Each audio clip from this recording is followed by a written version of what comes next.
Triple-axe murderer Henri van Breda was attacked in South African prison by 5 inmates but escaped when fellow prisoner came to his aid using metal condom dispenser ripped from wall as a weapon. A prisoner ripped a metal condom dispenser from a wall and used it as a weapon to fend off 5 inmates who were attacking a convicted ex-murderer. Henri van Breda, a millionaire's son who hacked his South African parents and brother to death in a frenzied axe attack, escaped serious injury after being rescued in the nick of time by a fellow hospital section inmate at Polsmoor prison.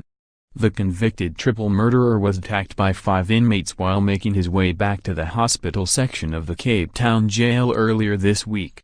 However, the respite was short-lived when the attackers turned on Van Breda for a second time, chasing him and his rescuer back to the hospital section where they managed to slam a security door in their faces. The former Perth schoolboy was last month found guilty of 3 counts of murder, after hacking his father, mother and brother to death with an axe, and is behind bars awaiting a sentencing hearing set for June 5.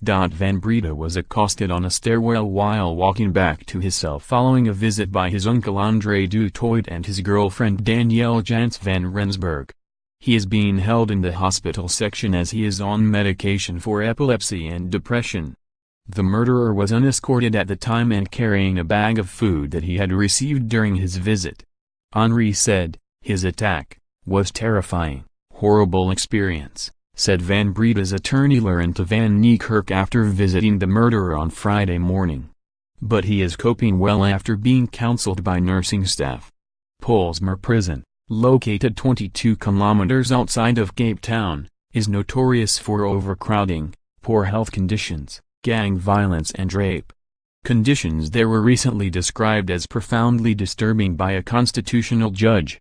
And 2 years ago human rights groups challenged the prison's life-threatening conditions after 2 inmates died during an outbreak of leptospirosis, a disease spread by rats' urine, which resulted in the prison being partially evacuated.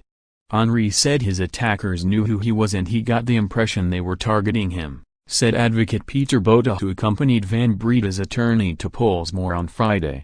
They wanted to search his bag and when he resisted they started pushing him against the wall, Botha added. 1 inmate grabbed him by the throat and another stomped on his foot. A struggle ensued. Then one of his fellow hospital section inmates came into the stairwell, saw what was happening and ripped a metal condom dispenser off the wall and chased Henri's attackers.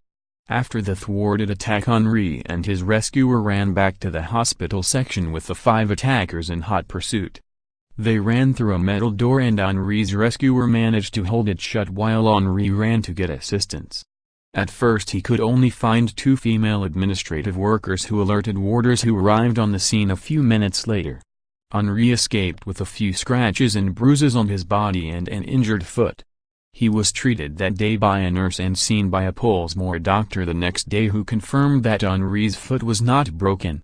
Henri was never transferred to any hospital.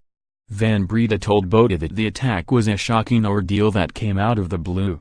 He's convinced the outcome would have been far worse were it not for the assistance of his condom dispenser-wielding rescuer, said Botha.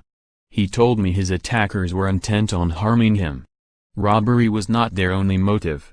They knew exactly who he was. It's worrying for me because this is what I expected. Because of his notoriety, Henri is a target in prison. It remains a big concern. Botha confirmed his client was very shaken up by the surprise attack, but he is now in reasonably good spirits. I didn't get the impression that he is in fear of his life. But if he were moved to the general population section he would fear for his life. There's no doubt in my mind that then he will be targeted. He said that Van Breda was completely taken aback when told that newspapers were reporting that he had attempted suicide. That was the first he had heard of it. Apparently that tip came from an inmate who called a reporter during the week. Van Breda is coping reasonably well since being held in Polsmoor following his May 21 conviction for murdering his mother, father and brother with the family axe and attempting to murder his sister at their Stellenbosch Gulf estate home in 2015.